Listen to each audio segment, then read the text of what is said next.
The divorce papers shook in my hand. Not from sorrow, not from heartbreak, but from the restraint it took to stay composed. She didn't glance at the papers. Her eyes stayed fixed on my face, not with sadness, but with quiet calculation, like she was deciding whether to fake remorse or bask in victory. "I'll be taking all my personal things," I said. Even tone. Clear. She nodded like a hotel guest checking out of a suite. Not a wife abandoning a life we built. He stood behind her, young, fresh, trimmed beard and smug aura. The kind of man who admires furniture he didn't pay for. His fingers grazed the marble countertop like it belonged to him. I didn't look at him. I didn't have to. I watched her instead. Her lips, a twitch that gave everything away. Tomorrow, they'd vanish. And so would the lies. I turned slowly. No drama. Just silence, thick in the air. The house had become hollow, a museum of secrets. And secrets don't die in emptiness.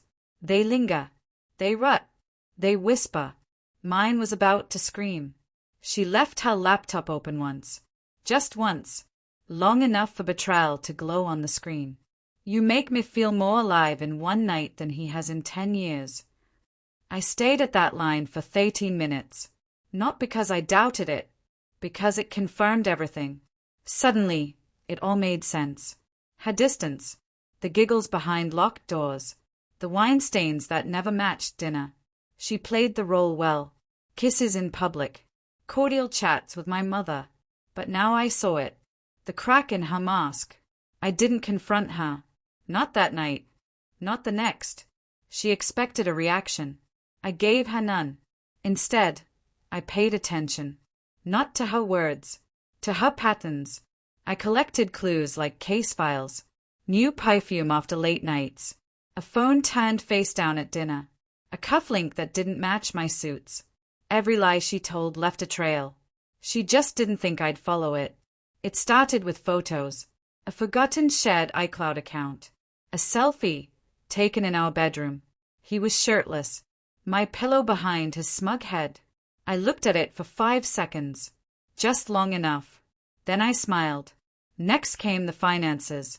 Yoga class days paired with boutique cafe charges. Spa appointments in pairs. Couples massages. Receipts speak. Softly. Honestly. I called in a favor. A friend in a lab. DNA kits are silent truth tellers. No emotion. No noise. I swabbed a brush she left behind. Sealed it like evidence. Waited. Some evenings, I came home early. Quiet. Unseen. She was always too busy rehearsing her innocence in the mirror. She never saw me watching. But the walls did. The results arrived on a plain Tuesday. Ordinary. Unremarkable. Paternity, 0%. Probability, 0%. I wasn't shocked. What surprised me was my peace. I had raised him for 6 years. He called me dad. But the blood never lied. That evening, I laid a black folder on the kitchen island. No label. No words. Just evidence. She was slicing basil.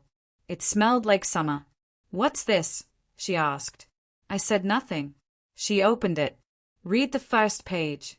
Stopped breathing. Her knees wobbled. She grabbed the counter. "You did this."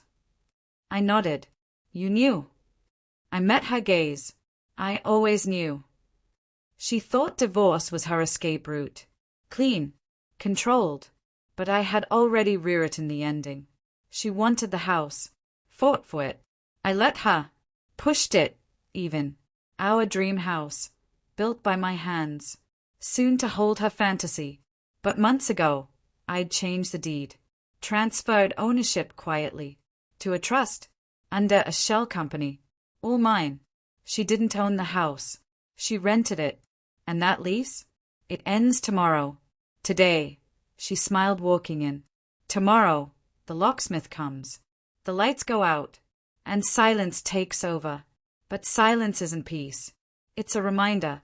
A mirror. I didn't leave in anger. I left with precision. She chose fiction over truth. Fantasy over faith. Her punishment isn't loud. It's what's left behind.